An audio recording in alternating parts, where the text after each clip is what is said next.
The station where our veterans' voices are heard. MBR Talk.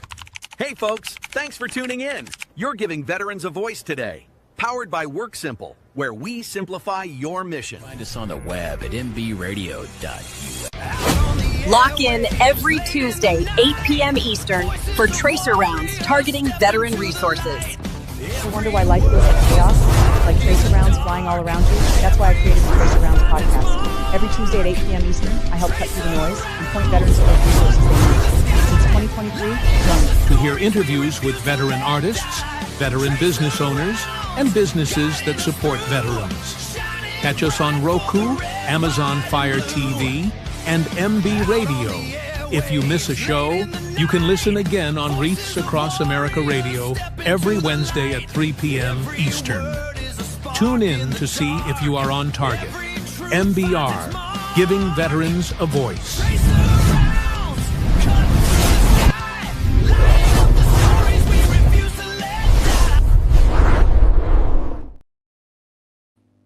And welcome back to the Tracer Rounds show. And we're on Military Broadcast Radio, where we're giving veterans a voice. And this is a special night for the Tracer Rounds show. Usually Tracer Rounds is on a Tuesday night at 8 p.m. Eastern, but we do special interviews on Sundays. And so this is one of those special times.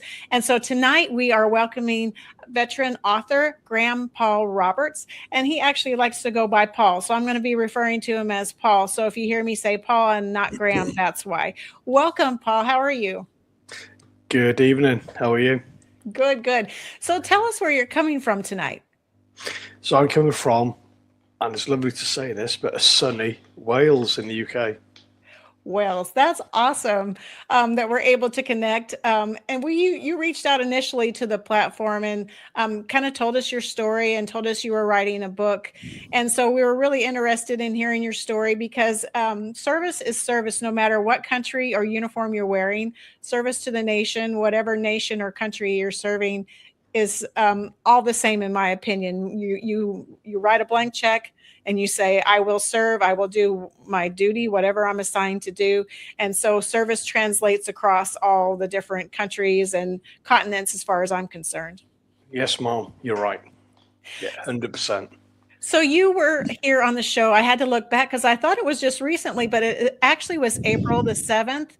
So it's been a little while. So if someone hadn't tuned in and didn't really hear the initial interview, can you talk a little bit about your service and talk about, what it is to be a British soldier? Because most of us are U.S. Soldiers or some kind of service. And so we don't know a lot about what it's like to serve in the British Army. So can you tell us a little bit about your service? Yeah, sure. The ethos is the same. We're all in it for the greater good of humanity. Yeah. So as discussed before, I was born in 1976, very ill, 6 weeks premature, 2-pound ball. Wasn't supposed to live past my 16th birthday. I was supposed to have learning disabilities. The left side of my body would grow smaller. And during the birth, my dad was asked who he would like to survive, me or my mum. He chose my mum, which you could understand. My childhood was a wee bit difficult. I was quite slow picking things up, and obviously being teenagers, they picked up on that. So that resulted in me being bullied. I used to hide in school until my peers, loosely, used to go home, and then I went home by 6 at night. My excuse was I was doing homework. Obviously, I got past my 16th birthday. I then started to think, I've achieved this, I can go a bit higher. So I decided then to join the military. So in the UK, you have to join for 4 years, and then after 4 years you have to give 12-month notice before you leave. I did 20 years. Wow. in the Welsh Guards, and for the listeners, it's those beside Buckingham Palace with the big furry hats with the red jacket we call tunics. I climbed through the ranks to colour sergeant, and in my time I went to Kosovo, Northern Ireland and Afghanistan, and I taught in Sandhurst, which is the UK's equivalent of West Point. Okay. Went to Kenya, came back, and I decided to leave the military. I then went down the close protection route in Middle East, in Iraq. I then applied for a job as a military mentor, so as a PMC in Syria, which I spent 5 years in Syria. Wow. Initially, it was to train up a new special battalion in the National Defence Force in a place called S17. Initially, we were training, but then our duties then migrated to mentoring on the ground during firefights against Al-Qaeda and ISIS. During this time, I faced numerous challenges where I was nearly killed. I'll just give one as an example. I was lying down behind an olive tree, which the stem of the tree was no thicker than 3 to 4 inches. Wow. And when you get shot at, from a distance, if you hear a crack and a thump, the round is about 4, maybe 6 meters above. Wow. When you hear a whistle, it's about 2 feet. And I was hearing the whistle, and the guy to the right of me, his hand got shot. There's numerous scenarios, Terry. Most of them are in my book. I don't want to give too much out. Right. But all of these scenarios, together with the loss of my marriage, the loss of my mum, the loss of my sister. So my wife left me. I lost my mum to cancer, I lost my sister to cancer, for context.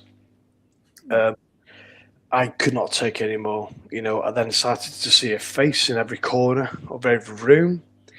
And the face is, I haven't got it to hand. It's in the book. It was a long face, sunken in eyes, sharp teeth, and he used to scream at me, laugh at me, grin at me. I then started to contemplate taking my own life. Oh my goodness. And during all this time, my wife gave birth to our daughter, Theodora. And my wife was, she became a product of my hatred. I was kind of targeting things onto her as well. I couldn't really regulate my emotions correctly. Thankfully, she's a very supportive lady. She still is. She encouraged me to seek help. I then went to Veterans Wales.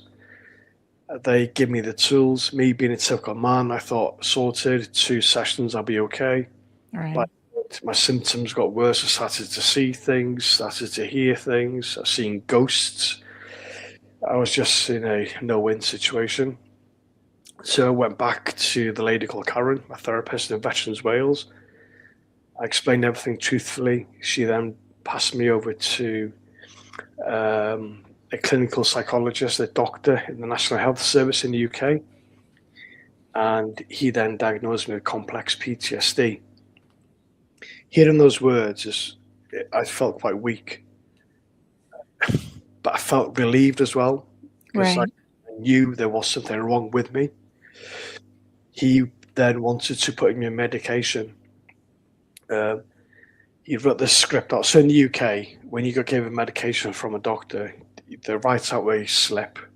It's about 3 inches by 2 inches, and you then go to a pharmacist. Sorry, you then put it in, and then you get the medication for free. In Wales, but in England you pay for it. He then prescribed me quetiapine and sertraline. Quetiapine is an antipsychotic medication, and the idea of this was to help me to stop seeing things. Yeah. And jumping back slightly, I was looking for my son in a set of woods, which is in the book. And during one scenario in Syria, I was involved in a heavy firefight. And the person I shot, I seen in this woodland in North Wales. I wasn't in Syria, but he was there. My mind was telling me he was there. He was physically there. Yeah. So we've all heard of the concept fight, freeze, or fight, flee, freeze.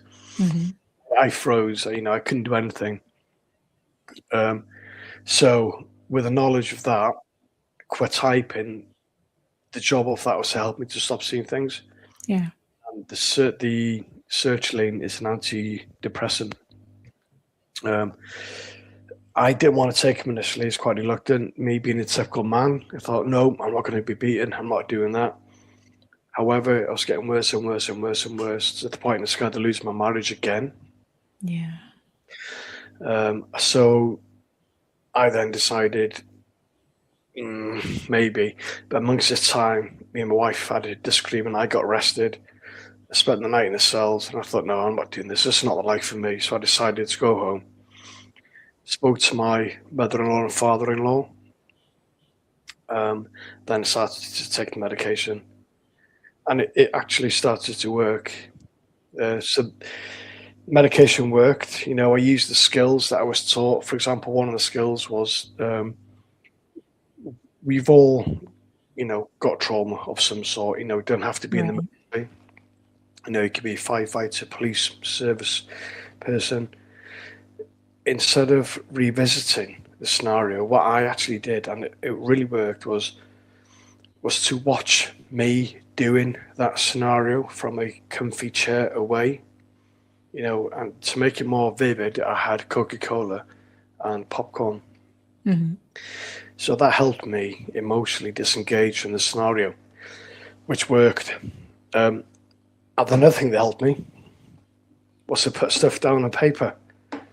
So I started to write down all my thoughts. And the idea was I started to write a list of everything. And I've actually still got it on this computer right now, of all the scenarios I've ever faced in my life. And the idea was I was going to visit each one, and I was going to place myself in the chair watching those scenarios so I can disengage emotionally. Yeah. That worked a treat. It really, really did. So doing that with medication, having trust in my family, and just being completely open. You know, this is really wrong saying this now. This is not 1940s, 1950s where people have to keep things to themselves. You know, Right. We are 2026 now, and there's no difference between color, race, creed, sexuality, sex. There's no difference. We're all the same. Right. And I believe that every single human on earth, if you have any form of trauma, just have the moral courage to speak out. I did, and it really, really did help. Yeah. So that is my history, Terry, in a kind of 5-minute nutshell. So how did you decide you were going to write a book, and did you have help writing it?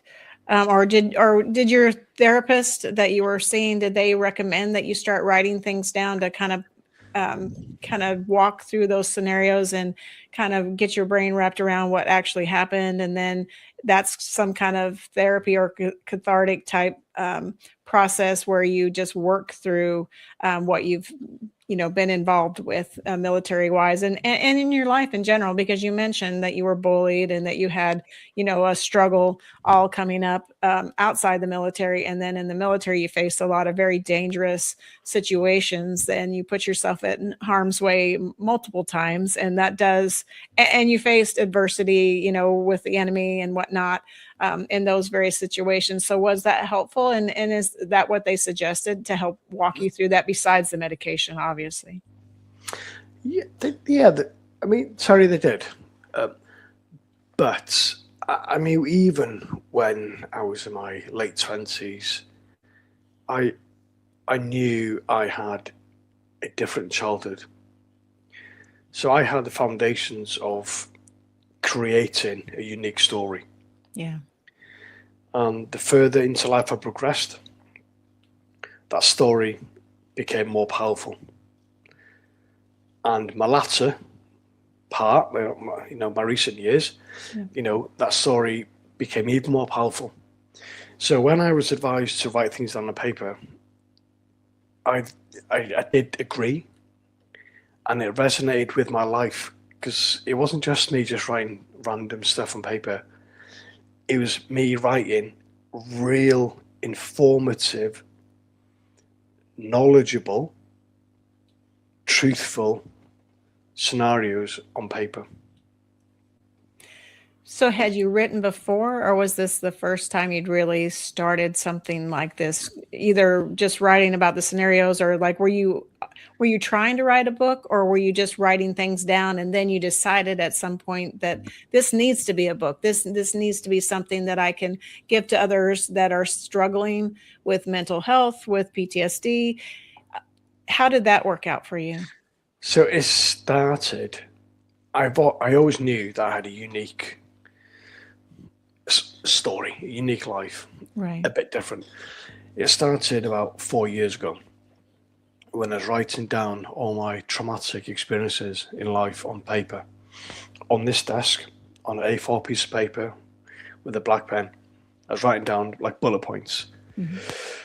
And I then started to think about the idea of writing a book. Because like I said just now, my life story is quite unique. Yes. My therapist then advised me to write not just bullet points, but chapters about things. Right. And my wife then said it'd be a good idea to expand on that. Write down an A4 piece about each one of your traumas. I then decided, okay, I'm going to go a little bit further now. I'm going to start to explore the book about, writing a book. So I wrote down all the key points in my life, which they are the chapters actually in my book. So once I started to write it, I felt a sense of relief. And I have to be completely honest, when the book came the other day, I kind of cried. I didn't want to. I just looked into the corner away from my wife. I didn't want her to see me, and I just cried because it was just such a relief. Right. All my memories. A lot of blood, sweat, and tears went into that, literally, to get that all on paper. I started writing. I stopped writing. I scrambled it up. I put it in the drawer. I forgot about it. I revisited it. So it took some time. The amount of emotional drain it had on me writing the book was really a lot. Because did it take you back through all those events and it really put you back in that headspace, and then you're like, man, I just thought I got better, or I got past that, and then it kind of brought the traumas back up again? Or did you find that it was cathartic, even though it was emotionally draining, but it was cathartic to actually write and tell what happened? How did you find that? Was it like reliving it all again, or was it really like, this is good for me to tell this story again and to get it out? Oh my, bit of both. Yeah. Very cathartic, very. But when I was writing about the scenarios in Syria, it was really difficult to write, and that's what took me a while to write. Mm. And when I wrote the book, I then passed it to the editors for their editing. Mm-hmm. When they edited chapter 27, which is one of the most powerful chapters in the book, when I had to revise their edits, I couldn't do it. I nearly gave up. I nearly said to the editing team, the Empire Publishers, stop the book. I just can't do it. Wow. I was that close, because in that chapter I describe all the scenarios in Syria where I was nearly killed, squashing the head of the ISIS fighter, etc., etc. Yeah, I nearly gave up at that point. Wow. It was quite difficult to read. So it is difficult to go back to revisit your trauma. Yeah. It's kind of a double-edged sword, actually, Terry. To process things, you need to revisit, mm-hmm. and you need to be back in that scenario. So it's really difficult to explain. So you're not physically there, but you need to be mentally there, so you can revisit it. Yeah. But then you can shake yourself. It's such a poor thing to say, I'm sorry. But, when you come out of that mindset, you're in a different space. You're in your home. You're in your, you're in your safe space. Yeah. So it was quite difficult to write the book, but it was worth it. Yeah, I think it is, because it's opening a lot of opportunities for you. How did you find a publisher? Did they find you? Did you find them? And is it a different process in the UK versus the US to try to get a book deal, or would you even know how that process works over here? I know self-publishing is a thing, but you said you did have a publisher. So how did you get your publisher? So I'm not a experienced publisher. I'm me. I'm Graham Paul Roberts.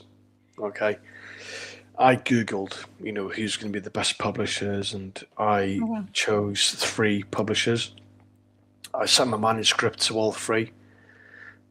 They wanted my manuscript.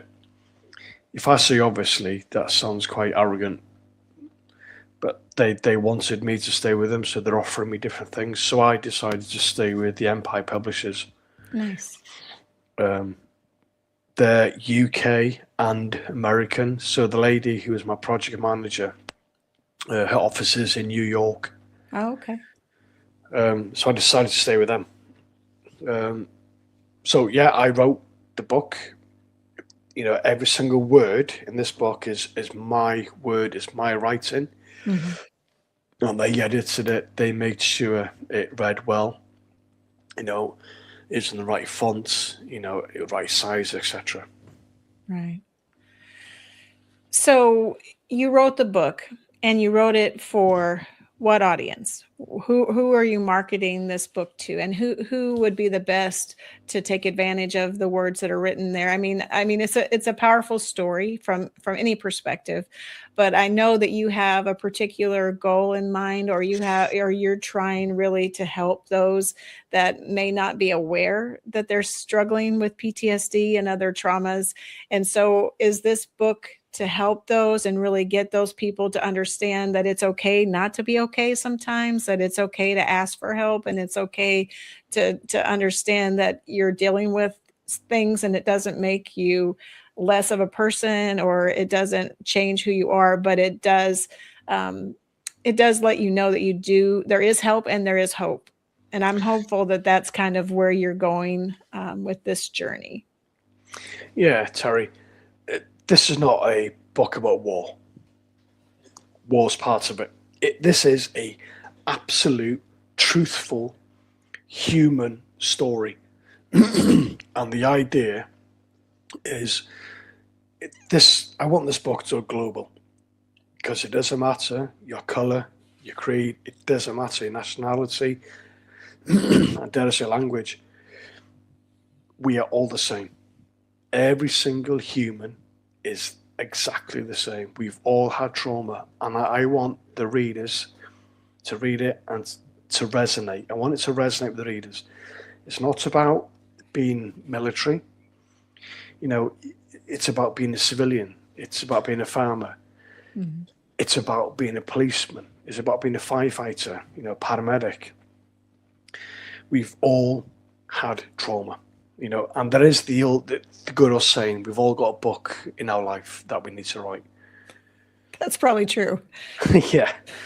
And I want to encourage people not just to sit in silence with their troubles, to actually put their hand in the air and go, do you know what? This, excuse a phrase, this bloke, he can be honest. I can be honest too. I'm going to go and get help. And I want to I'm not trying to rewrite the Bible. I want humanity to be better. I want people to have more empathy. I want people to have more understanding about each other's trauma, about other people. You could be walking past one person on the street. If you to brush past their shoulder, that could be the trigger for them to actually take their own life. If you walk past someone and say, good morning, they may say, I am wanted. I'm not going to take my own life. So how we approach and address each other in society, in humanity, is absolutely vital. to the progression and to making each other better. That's 100% right. You don't know what somebody's dealing with. And, if you come across as rude or dismissive, or, you don't engage somebody, that can make the difference, like you say, of them being okay and not okay. Just giving a little bit of pleasantry can make all the difference in the world, like you say, because people feel like, oh, I am somebody. Somebody's talking to me. I do matter. Because a lot of people feel like at points in their life that they don't matter, and they just need some validation. So somebody just making the small talk, say hello, just, how are you doing? How's your day? That makes a huge difference in somebody's life, I think, like you said. I think a smile is contagious. I think so too. And as an example, if somebody yawns, the person next to them will yawn. Mm-hmm. It's in our DNA. It's in our nature. And I think a smile is exactly the same. Same as laughter. Let's enjoy each other's company. Let's embrace each other. Let's celebrate each other. Absolutely. So I know since our interview in April, you've done a lot of different things. So what are you doing now? And what has this, you coming on the platform and being on other people's platform, what has it done for your messaging, for you, for your opportunities? For me, it's work wonders. It's given me self-confidence, self-belief, and it's helped me to pass on my message of being there for each other as humans. Yeah. I mean, as an example, in work, I've had a few people approach me where they've had, trauma from the past, and they've opened up to me. Wow. I've been a sounding board. I've offered advice. And as a result, those people are in a better place now just by speaking. I've had people message me. Veterans, I've had civilians message me, asking advice. I've offered advice. I've given advice. So I think my mission is to make humanity better, is to make society understand that every single person around you has had trauma, and we need to help each other. Definitely. I definitely think we can do more to help one another if we just are open to understanding that not everyone is okay all the time. People are struggling with things that we would have no idea about, but just offering to be an ear, just offering kindness or empathy is huge. Yeah, 100%. You could be from Seattle, LA, New York, or in Wales, you could be from Bangor, Cardiff, Conway. We're all the same. We're all from the same pod, if that makes sense. So let's look after each other. Absolutely. So what's coming up for you? Because you've gotten offered some opportunities, or at least they're in the works. What's all come about with this book? So, Terry, last time we spoke, I've been on a few interviews across the States with a friend of yours as well. Yeah. I've only today been offered to go on a show in South Africa with the second largest radio station. Wow. I've got quite a few podcasts in the US, in the UK, Australia, and New Zealand. I've got a few book signings coming up. I've got a few talks on resilience coming up to teenagers in colleges. Nice. My boss in my place of work, she wants me to do a talk on resilience to my peers. And peers, we have 250 employees where I work. So my boss wants me to do a resilience talk to the staff. So what do you think about those opportunities? Are you excited for that? Is that kind of where you're hoping to go, is to send this message out from the book heal and offer hope and resilience to some of these things, because you faced some really difficult, dark days while you were trying to figure out what was wrong and how we fix this. I mean, I don't know if we ever really fix things. We make things better, because we're always going to probably struggle with some things, and we're always going to be watching for them so we don't go back into those dark places, I think. We can fix. Can fix. I love that. That's can awesome. Fix. Yeah. I'm going to use the analogy of a broken leg. If you break your leg, you get a splint and your bone refuses and it gets better. It fixes. Your brain is exactly the same. With the right treatment medication and the right thought process, it can fix itself. And that's the message. My book is me. It's the fundamental platform of my mission. It's not a Bible. It's not, but it's my message of hope. Yeah. And for the readers reading it, you'll have a greater understanding into me and my message.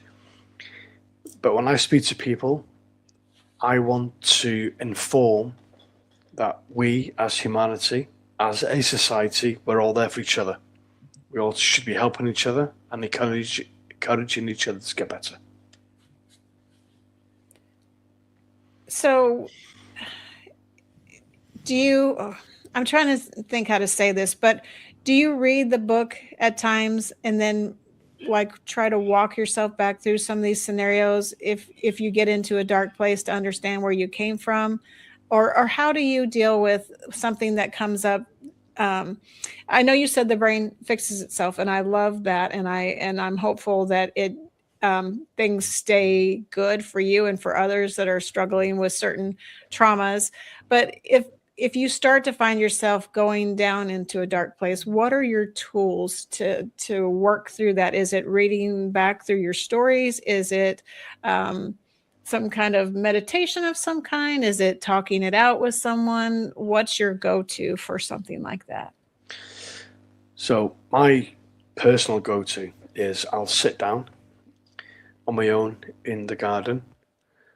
I'll emotionally process the scenario that's at the forefront of my mind, and I'll emotionally detach. I'll place myself in that chair watching it rather than being inside it.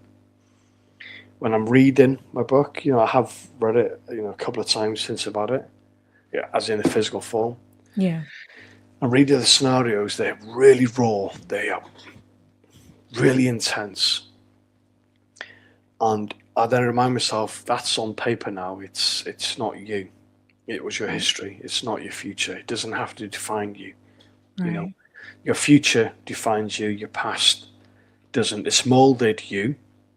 So my past has molded the person I am, and I'm grateful for who I am. But my future defines me. Right.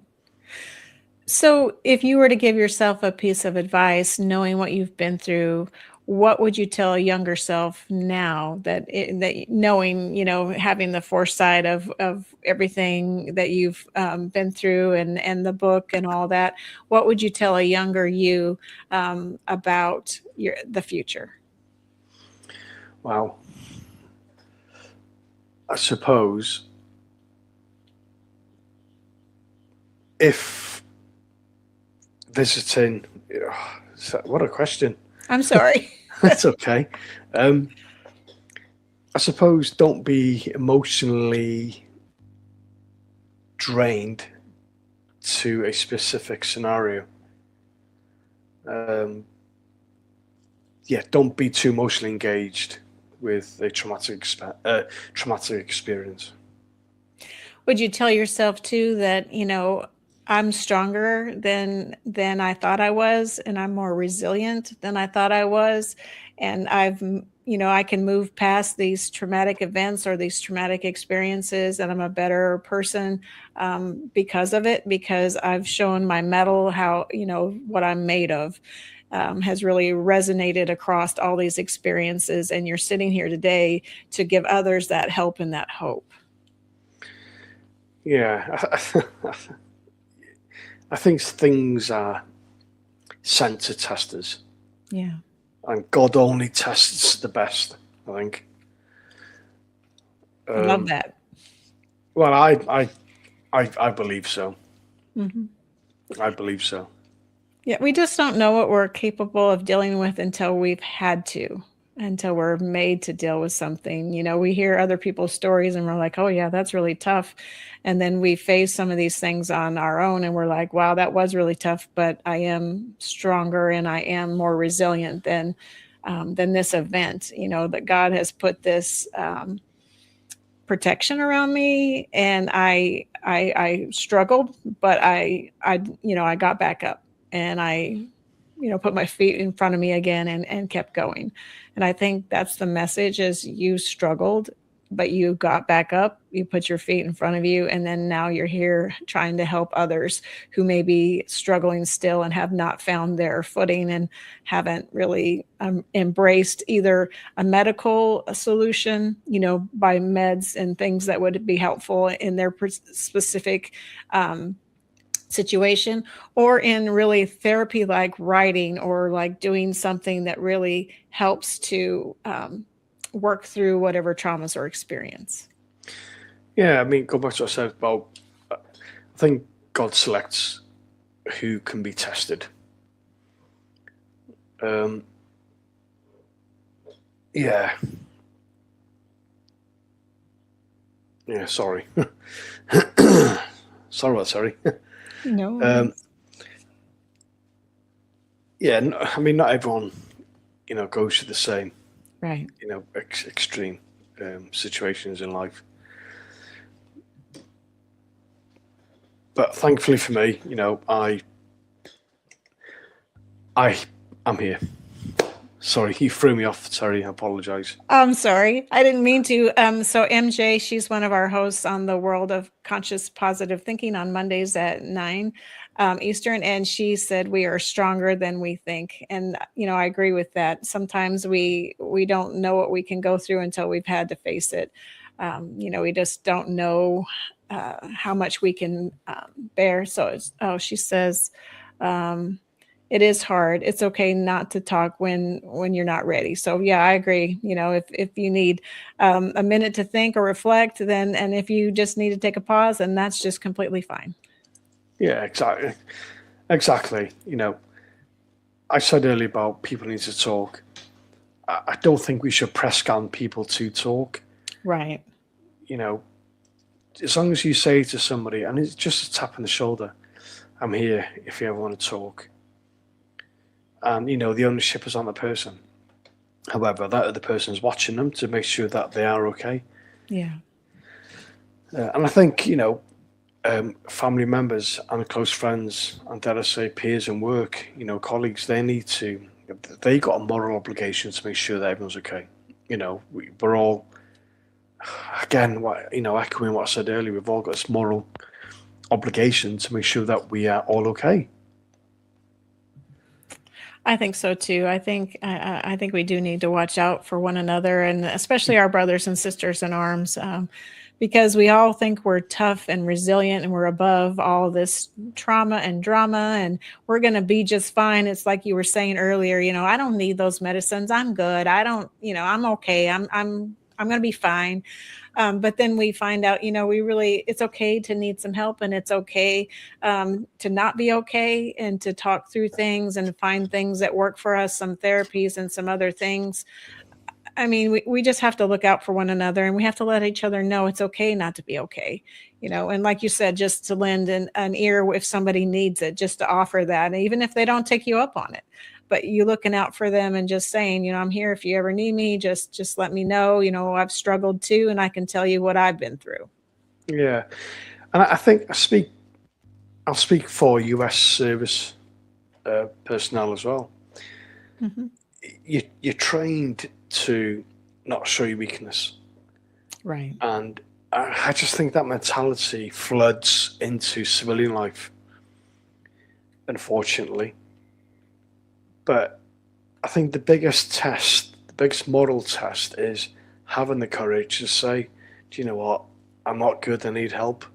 Mm-hmm. And that shows you're actually a bigger person. Yes. I think it's those who don't speak out are weak, and those who speak out when they need help are the strong ones. Absolutely. It takes a lot of strength to admit that you need some help, that, like you want to find some kind of help or solution to what you're going through, because like you said, there's this stigma around, no, I'm fine, I'm good, I don't need anything, and then to actually say, yeah, you know what, I really do need something. I think that is a stronger person than the person that just puts things off and says, no, I'm good. Yeah, and I'm going to talk statistics now. In the US in 2012, there's 12% of veterans they committed suicide, and as of this year, 17%. But I think if you have got the moral courage, the brave soul to say, actually, I'm in a dark place, I need help, you're not going to be laughed at. You're not going to just be chucked aside. You'll actually be thrown so much resources. And I'm speaking from a British veteran, and I'm absolutely 100% sure this is echoed in the US. If you speak out, you will be helped. You will be supported. And dare I say this dramatic, your life will be saved. I agree with that. So MJ's saying when owning our traumas or events means an upswing of healing, happier days ahead. Yeah, I agree with that. 100%. 100%. I'm a living proof. Right. I've had some right crappy days. Right. You've heard it all, Terry. It's all in the book. But speaking out, it's by far the best thing I have ever done. My personality has changed for the better. I'm so happy now. And my family see that, and it's made everyone else around me happy as well. We have another guest talking. It says, I love what you're doing here. I have 13 years in the trauma-based job. If you know anyone that needs help, please offer them my services. So yeah, if someone's needing some help, you can reach out to Straight Talk Support or your VA centers, any of those suicide crisis centers. You can definitely reach out. So in the UK, is there a great number of veteran suicide like there is here in the US? Is it a problem over there as well as it is here? Yeah, it's exactly the same. Is it? In the UK, we class the US our brother in arms. We have huge respect for the US, not just the military, but for the US as a nation. So we have got exactly the same issue. The suicide rate in the UK is as pretty much roughly around the same number as the US. And, you could argue it's the same in other nations, Canada, South Africa, Australia, New Zealand. Right. And since Afghanistan, those numbers have crept up. Yeah. In the UK, when you leave the military, you are helped to find a job, but there's no kind of mental nurturing how to be a civilian, how to deal with previous trauma. Right. And that's part of my mission in the UK, is to inform all veterans that if you have got any sign of digression, then please straight away go to your GP.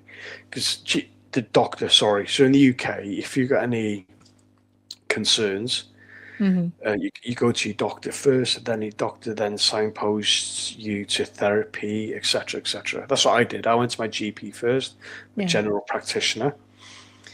So every town I've got a GP, and then he signposted me to Veterans Wales through the British Legion.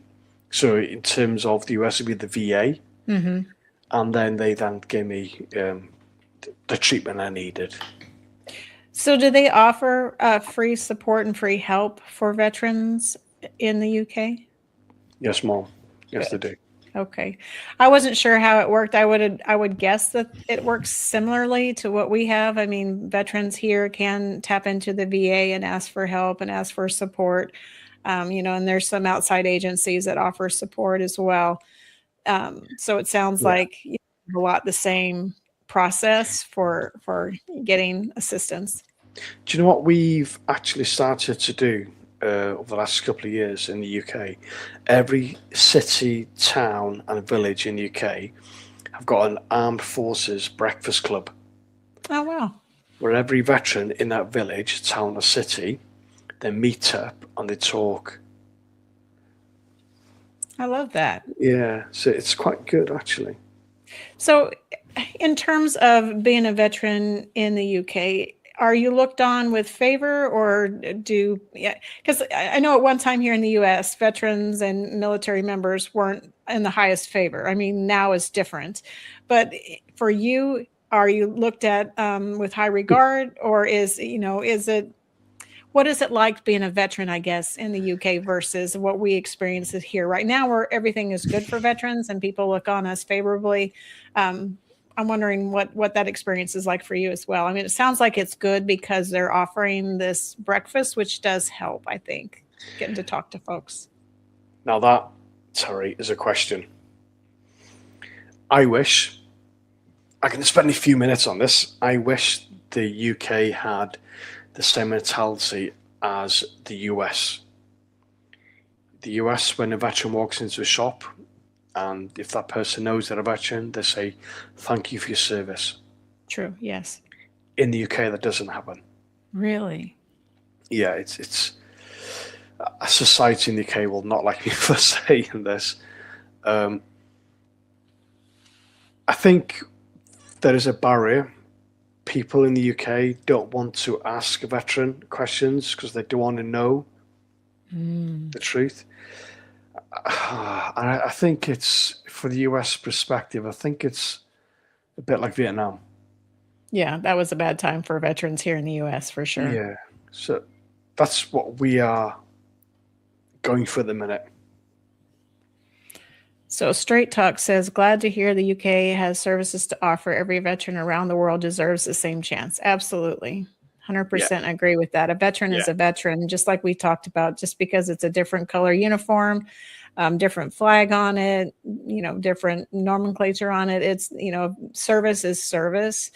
And so that all those who serve their countries should be treated and given some respect, I think, because not everybody signs that dotted line. I mean, you said that there's a requirement in the UK to do that. So it seems like since there is a requirement that they would treat their veterans with higher regard because everyone's doing it. So everyone should, be a part of the solution for veterans and be accepting of veterans and, really give them,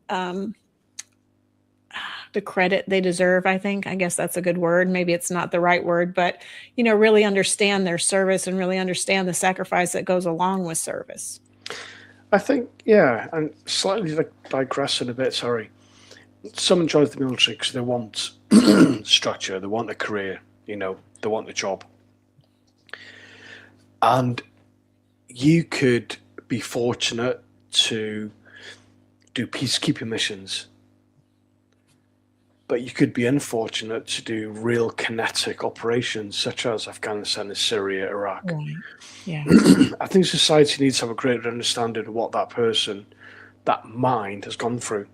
Right. It's bloody hell. A human shouldn't have to be exposed to that. Yes, you could argue the human is the other side doing that as well. But that's why I want humanity to be at peace with each other. Right. So Robert, he put in the chat, he said, some powerful stuff today. Thank you for your service and your openness. And thank you. Is it Robert? Yes, Robert. Yeah, thank you, Robert. Your comment, people should be open, is absolutely vital. Yeah. Society should be open with each other. We should be there, open arms to help each other out. That's a very good comment. Thank you. Absolutely. So is there anything that we didn't talk about that you want to talk about? We've got probably about 8 minutes left in the discussion or in our conversation. So I want to make sure that you have an opportunity to talk about something that you may have not mentioned yet, and something that's coming up, or something you want people to know about the book, or about just service in general. I've got something I just need to show you. Yeah. The listeners. What we have here is a school registrar from Syria, and these children are the ones who were executed, against the wall in a place called Zone and Delta, which I talk about in the book. And again, for the listeners, when you walk past a veteran, just please have an understanding that, they've been exposed to things like this. I've walked into a room and there's ash, human ash of the children. Some of the stuff we've been exposed to, it's horrendous. And here's another example. May I show you? Yeah. I've got a diary here. It's written in English. Yeah. Which I found on a young ISIS fighter, white ISIS fighter. Oh, wow. And I think we need to understand our enemy. Some of them are being press ganged. They've been forced to fight. True. Yes, that is true. So that goes back to my question earlier. My statement earlier. We need to have empathy. We need to have understanding that we are all the same. We need to help each other out. We need to make the human race better. Absolutely. We've got another comment here from Straight Talk. I feel like veterans and all first responders are ashamed to speak up or are scared, and they should all know services are here. They're confidential, and thank you for your service. Yeah, Straight Talk, that's a very poignant point, actually. When you experience trauma, you don't want to speak about it because you feel you're embarrassed to talk about it. You feel like people don't believe you. Right. You just need to have the courage to speak out, because crossing that cognitive barrier of opening up does dissipate that thinking. Mm-hmm.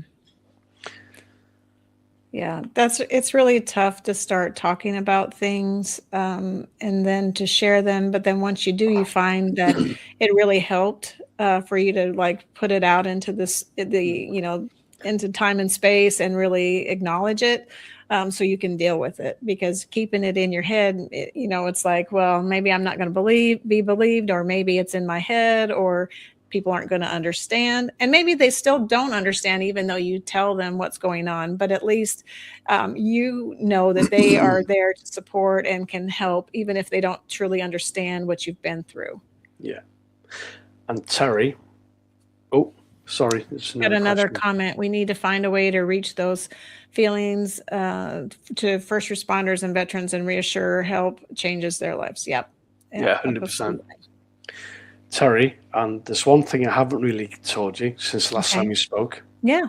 I will show you a picture and I'll let you decide what you can see. Okay. Oh, a new baby. Yes. Oh, that's exciting. Congratulations. We're having a new baby girl. Oh, that is so cool. Congratulations. Thank you very much. And that's my point. There's always a tomorrow. Yes. Leave yesterday to yesterday. Focus on the horizon. Focus on tomorrow, because I can absolutely assure you it is going to be brighter. And that is living proof. Absolutely. It's Thank living you. Straight proof. talk. It's absolutely proof that you're needed, and that you matter, and that you still have a life to live, no matter what traumas and things that have been in your past. There's still a future. There's still a tomorrow and a next step. And people just like, oh, I can't do anything. I can't get past this.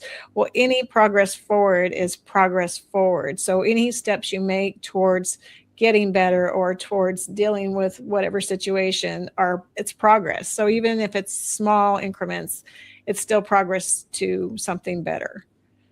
So Absolutely, 100%. And do you know what, Terry? Since my Facebook page, Grandpa Roberts -author, I've encouraged people to engage with me, sending me messages. I have had people message me and I've offered advice. It's been brilliant knowing that I'm helping other people, and that other person, knowing that they've helped, I'm assuming that they've gone to help other people. It does definitely make you feel good to know that if somebody's reached out, that you're able to talk to them and maybe give them the same hope that and the same help that you've gotten or that you're experiencing. I think that's definitely worth every conversation, no matter how difficult, just knowing that you can help somebody or that you've put some positive direction maybe in their life or in their thought process. Yeah. I've also got a theory. Have you heard of the theory, the 6 degrees of separation before? Yes. Yeah. I've got one, but the other side of the pendulum. Okay.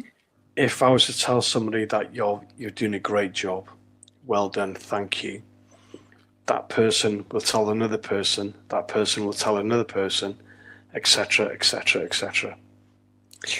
It's like when you allow a car to go in front of you at an intersection. Mm-hmm. It's exactly the same. It is. Yeah, you're right. So you throw the stone in and then you've got the waves or the ripples that come out after you've thrown a stone into a pond or a stream or anything. Then you see its impact. So like you said, that matters. Just being kind matters. Yeah. And that's the whole message behind the book, is I've informed humanity what I've gone through, and I've informed how I got better, and I want other people to do exactly the same as well. Absolutely. I agree 100%. And I applaud you for putting all yourself out there and letting people really truly understand what you've been through and the impacts on your life. And, you lost a marriage, you said, and, you've had some difficult relationships because of it.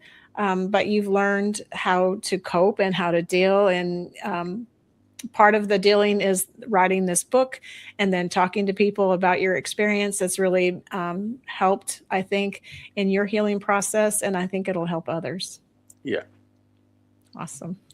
Well, is there anything you want to say before we get off tonight? We have just a minute or two before we close up. But is there anything people should tune into and look at? And I've already put your Amazon link in the chat for your book, because I suggest everybody buy it. I read the manuscript, not in its total yet, but I had read it prior to our first interview, and it's really engaging and really very moving.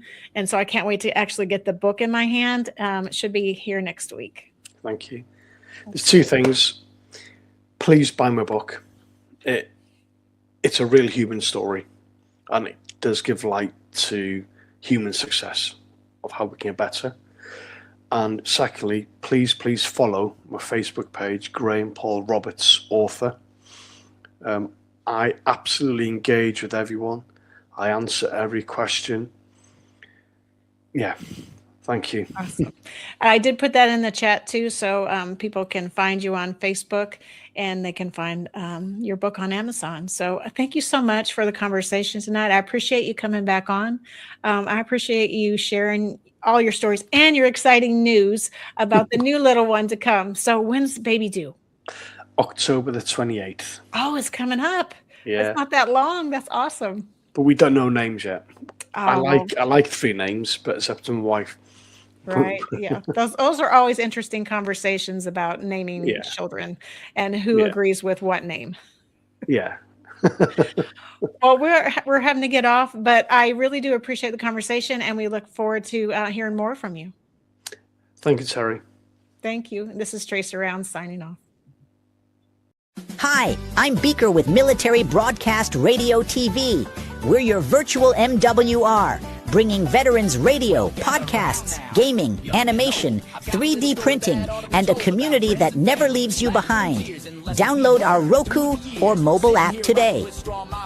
Wisdom to share if you listen this week, so pull up a chair and stay for a spell. We're heading down a trail where good stories dwell.